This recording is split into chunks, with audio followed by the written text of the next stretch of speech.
It's great to be here in front of everybody. Thank you for inviting me here. Obviously, I am part of the Clean Air Champions program, and your evening here tonight is about finding like-minded causes, and everybody's, I guess, different, but in that differences and in the changes that we have, we can really see that we can move forward with our differences. And for me, I was 6 years old, and I was living in North Sydney, Nova Scotia. Anybody from the East Coast here? Maybe originally have family? And I was playing around with my twin brother, Brett. And we were playing in the house, and I fell. And the doctors, and my parents took me to the hospital, and the doctors noticed that something was not right in my leg. They rushed me to the IWK Children's Hospital in Halifax, and after that point, they did some more tests. The doctors noticed that I had, for any people that know stuff about medicine, osteogenic sarcoma. It was in my leg. It's the same disease that Terry Fox had. That was in 1980. The doctors gave myself and my family a 35% chance to live. During some chemotherapy treatments, I was able to sort of beat those odds. In 1982, which is about a year and a half after my initial diagnosis, I had 2 treatments left.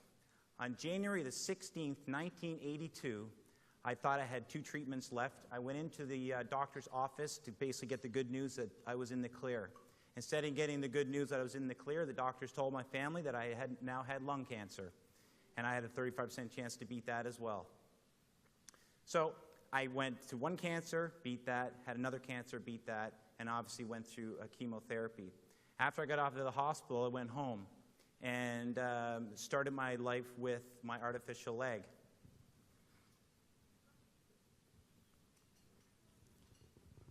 Now, later on when I get into telling you a little bit about the swimming, the flag is on there for 2 reasons. 1, I'm a proud Canadian, and 2,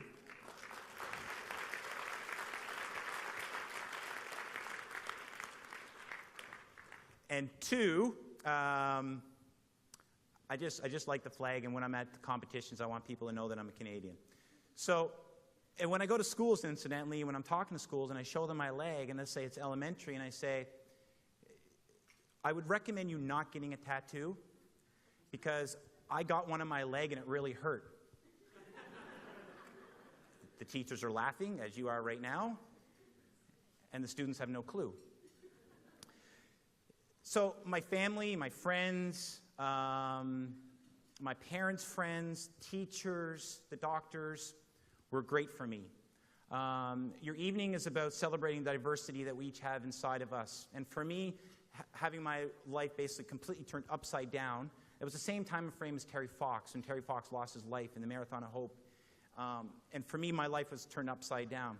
And I had a lot of people supporting me, and a lot of people that tried to get me through this. We went to Florida one year, and I wore sweatpants the whole time because I didn't want people to see my legs, because I had felt at some point that I was less of a hole, if you will. There was asked a question of my mother back then during those years, and the question during an interview after the fact, and Dawn, the interviewer, said to my mom, Linda, what's the one thing that sticks out in your mind that you'll never forget? And my mother thought about it for a moment and answered the question, and she said, it was while Andrew was being wheeled into the operating room. He very bravely looked down at his little feet and said, goodbye toes. Don gets off the phone and says, goodbye toes, goodbye toes. I couldn't possibly comprehend what was going on at that particular moment between mother and son. And I mention that not as a downer, but as a prelude to this. And I'm very firm in this. And if I say anything in this speech, I think what I'm about to say is probably the most important thing. It's not what happens to us, it's what we do about it that makes all the difference. And for me, I decided to do something about it. And I wanted to be a world-class swimmer. In 1992, I got to Barcelona, Spain. How many people here watched the Paralympics or the Olympic Games recently from London? Amazing. For me, 1992 was my London Games, if you will. I got to the competition, and I was ranked 10th in the world in the 400-meter freestyle. My best time going into the race was 4 minutes and 58 seconds.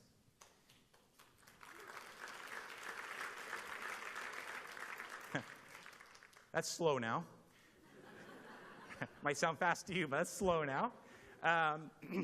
In heats, I was racing next to the world record holder, 2 lanes over. I went from 4 minutes and 58 seconds to swimming heats time of 4 minutes and 46 seconds, breaking 12 seconds off my best time.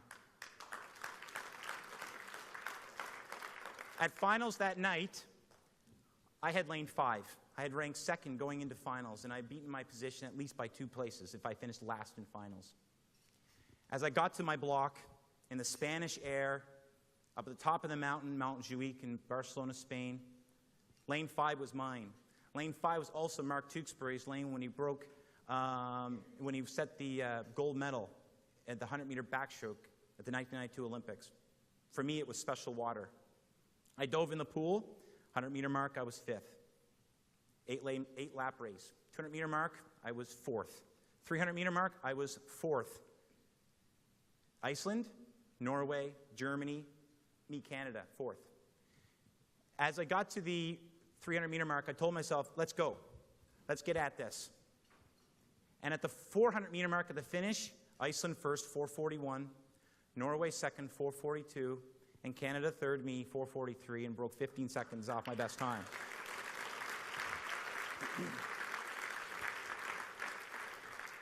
Now let's bring it back to this whole evening. Because when I got home, I learned a lot. Not only had I had a medal from the Paralympics, which was amazing. Obviously, I've got a few more since then.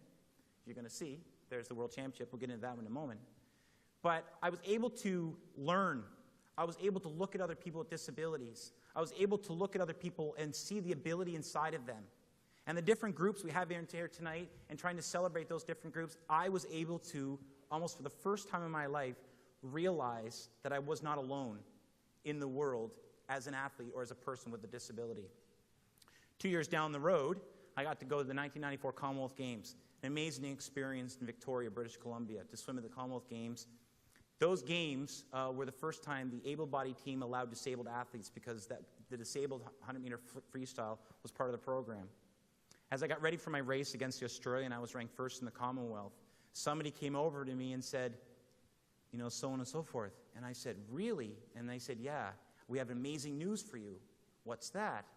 If you win the race, you will get interviewed by Ron McLean.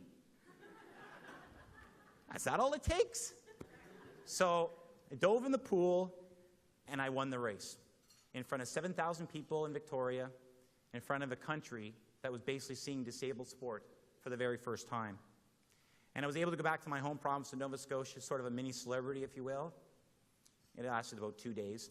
It was nice. Didn't get anything for free, but they knew me on the bus.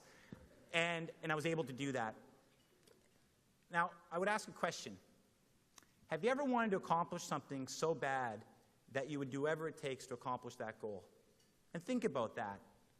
Because I'm sure there's people in here, you've liked triathlons, or you're a runner, biker, or, you know, pick the something. And obviously for me, it's a resounding yes.